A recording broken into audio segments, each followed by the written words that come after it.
Invention कभी एक दिन में नहीं होती। ये सालों की मेहनत, पेशेंस और कंटिन्यूअस इम्प्रूवमेंट का रिजल्ट होती है।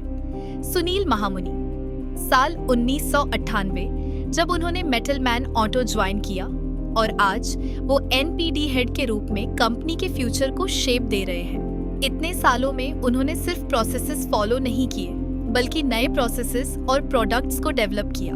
हर नए डेवलपमेंट के साथ एक ही फोकस रहा, बेटर, स्ट्रॉन्गर और रिलायबल सॉल्यूशंस।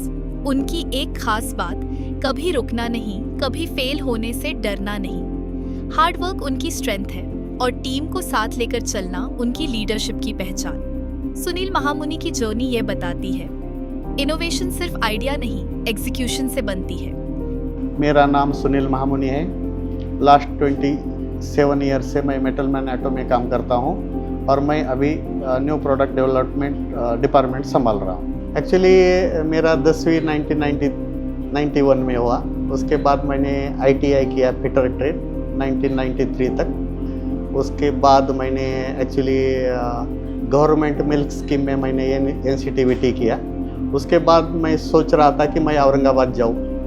औरंगाबाद जाकर मुझे बजाज ऑटो में मैं ज्वाइन हो गया टेम्पररी लेटर के लिए। 6 महीने मैंने 2 कंटिन्यू टेम्पररी लेटर भी निकाले। लेकिन ये जो B31 प्लांट था वहाँ मेरा भाई रहता था पहले और वो काम करता था कंपनी में, तो मैं भी उसी के साथ में यहाँ पे आया था। जस्ट कंपनी के नवनीत सर ये कंपनी देखने के लिए आए थे और उन्हें ये कंपनी ले ली और हम यहीं रहते थे। तो ये मेटल मन का काम यहाँ पे स्टार्ट हो गया और मैं जब मेरा बजाज ऑटो का काम ख़त्म हो गया तो मैंने एक दिन शेखर थोरात सर बोल के यहाँ पे थे जो जनरल मैनेजर थे। मैं उनसे बोला, सर आप मुझे ये कंपनी में लेने वाले है क्या? तो मेरा बजाज ऑटो का जस्ट ख़त्म हो गया था पीरियड। तो उन्होंने बोले ठीक है मैं ले लूँगा और मैंने सोचा भी नहीं था कि मैं मेटल मैन में आ जाऊँगा। ये पहली जॉब थी आपकी? हाँ, ये पहली जॉब थी और यहाँ का फाउंडर मेंबर मैं हूँ। जो मेरा जर्नी स्टार्ट होता है 1998 से लेके, जब मेरा पहला पोस्टिंग था मेटल मैन में वो था जॉब इंस्पेक्टर का। उसके 3 साल बाद मैंने मेरा प्रमोशन हो गया 2002 में। उसमें मेरा जूनियर इंजीनियर हुआ मेरा पोस्टिंग। ऐसे करते करते मैं अभी 2022 को मेरा लास्ट पोस्टिंग हुआ था AGM बोल के। कैसा फील होता था जब आपको प्रमोशंस मिलते थे? बहुत गर्व महसूस होता था और काम करने में भी मुझे मज़ा आता था, क्योंकि हर टाइम मुझे अलग अलग चैलेंजेस मिलते थे। जब मेरा पोस्टिंग हुआ था तो मैं सिर्फ जॉब इंस्पेक्टर बोल के ज्वाइन हुआ था। उसके बाद 3 साल के बाद मैंने मेंटेनेंस ज्वाइन किया, जो mechanical picture maintenance, tooling maintenance होता है वो। उसके बाद 2010 में मेरा पोस्टिंग एक्सपोर्ट प्रोडक्शन के लिए हो गया और 2010 से लेके 2015 तक हम जो सुमिरको के कंपोनेंट एक्सपोर्ट करते हैं वो मैंने देखे हैं। 2015 से लेके BMW हमारा स्टार्ट हो गया, जो हम डिस्पैच करते हैं जर्मनी के लिए। 2015 से लेके 2017 तक मैंने BMW प्रोडक्शन देखा है। आपके हिसाब से NPD में क्या काम होता है specially? NPD means new product development.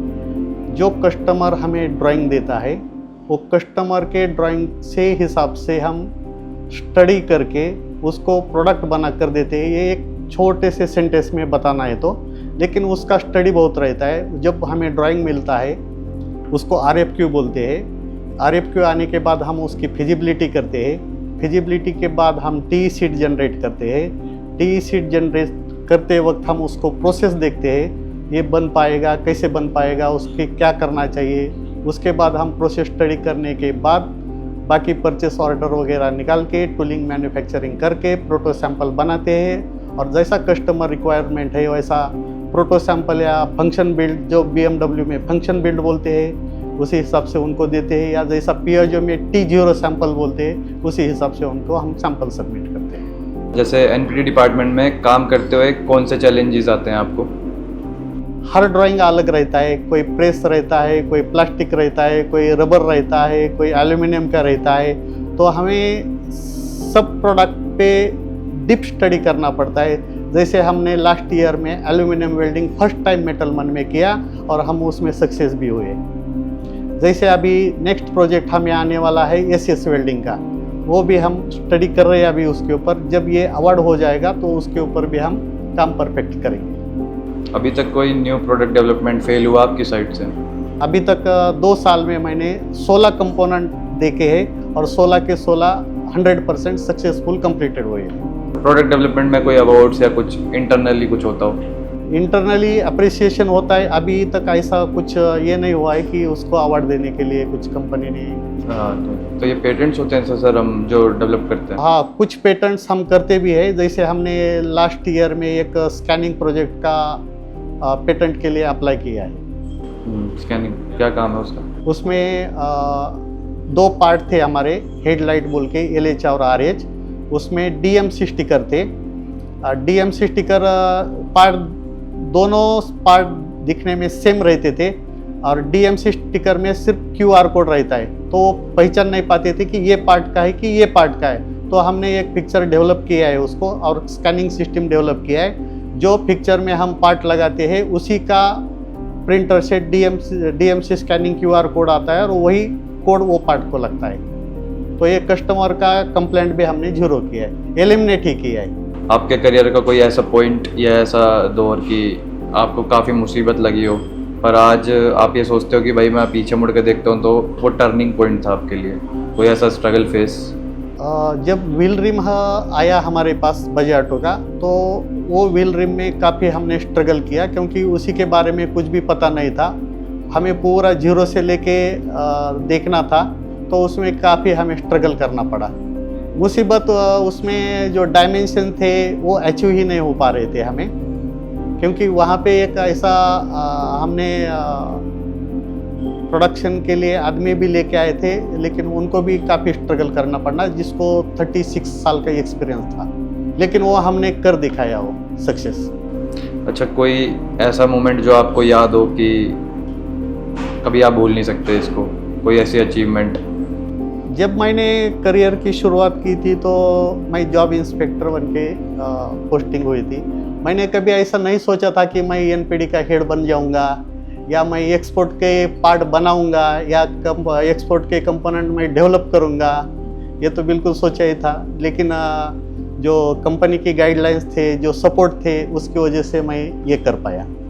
क्या माइंडसेट लेके काम करते हो आप कि आपने अगर जितने भी अभी ये अपने न्यू प्रोडक्ट डेवलपमेंट में अचीवमेंट्स करी हैं तो क्या माइंडसेट के साथ काम करते हैं? मेरा एक ही माइंडसेट रहता है कि मैं उसमें कैसा इन्वॉल्व हो जाऊं और वो काम में कैसे आनंद ले लूं।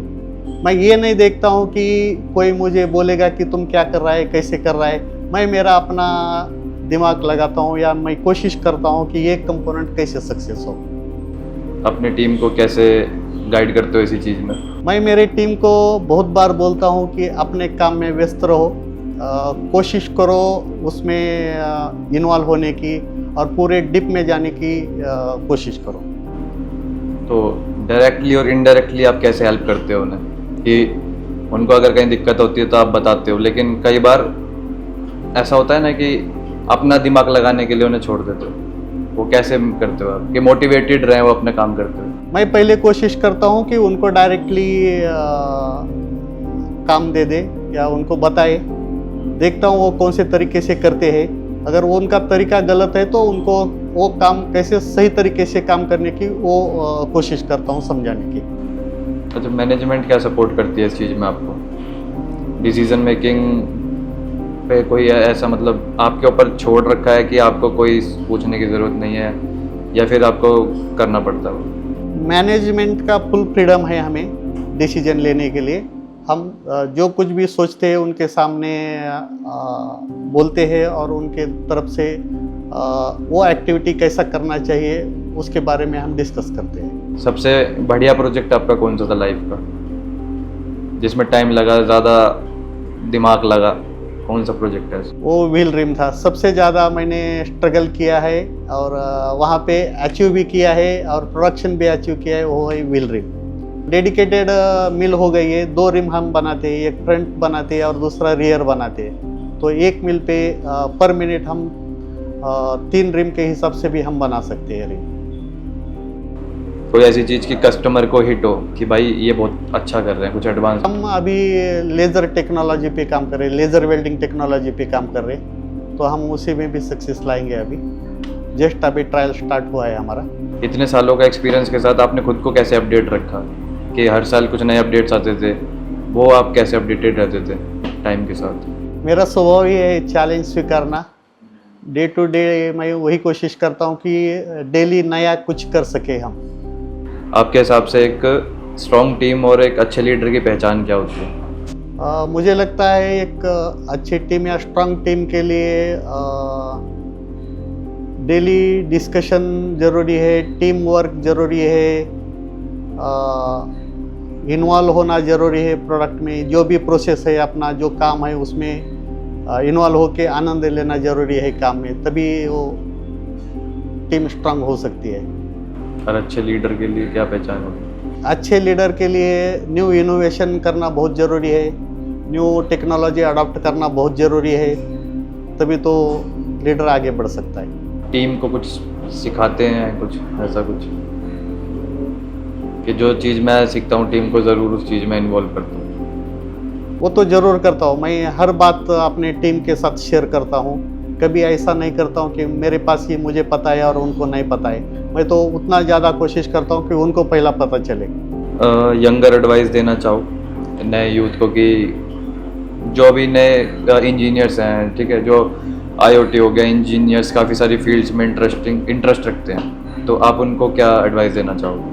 मैं उनको यही एडवाइस देता हूँ कि वो कौन सा भी काम हो उसको कम न समझना, उसको डिप में जाने की कोशिश करनी चाहिए और इन्वॉल्व होके वो काम का आनंद लेना चाहिए। इतने लंबे टाइम के लिए जुड़े रहने के लिए क्या रीज़न था आपका? कैसा कल्चर लगा आपको यहाँ? मुझे कल्चर बहुत अच्छा लगा, मैनेजमेंट का गाइडेंस भी अच्छा है यहाँ पे, उसी के साथ भी जितने भी एम्प्लॉई वो आगे बढ़ने की कोशिश ही करते हैं और उसको मैनेजमेंट सपोर्ट ही करता है और नया सीखने को भी मिलता है यहाँ पे। और आप कुछ कहना चाहोगे मेटलमैन के लिए?